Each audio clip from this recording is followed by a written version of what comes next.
everyone, happy Fresh Look Friday. Today we are talking about organizing your entryway. Now for some people this is going to be a little bit more simple than others, right? Everybody has different living situations. You may be living on your own, in which case it's just going to be, just enough room for your keys and a couple of things to have by the door to be ready to go. Maybe it's you and a significant other and you want to have an organized mailbox like we have back here, or maybe you have the kids and you need to hang up those backpacks, get those cubbies ready. That way it's easy for them to just come in, come out, and not drag a trail of mess through the house. But either way, no matter what your situation is, we're gonna go ahead and get started, and I'm gonna show you how I got mine looking just the way it does now. The first step for any room is to pick your color scheme, which should always follow the rule of 3. We picked gray, white, and black.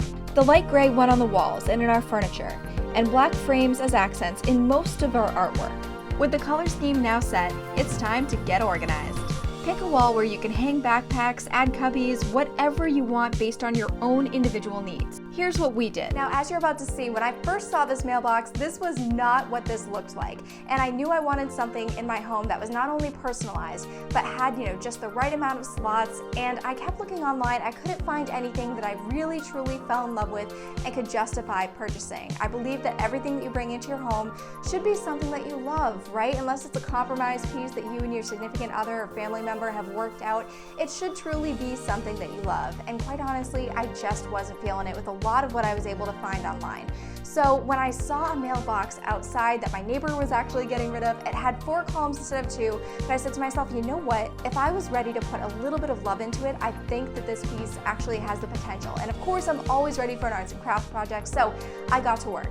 My husband sawed this beautiful piece in half for me, and then from there, we began to sand it down. Once we had the mailbox cut in half, it was time for me to grab a paintbrush and get started. I had a vision for exactly how we were going to personalize this mailbox for the both of us, and it all started with a good coat of white paint. We got everything exactly where we wanted it to be, and then it was time for me to personalize it. I loved doing that. It was such a fun project, and this is the end result.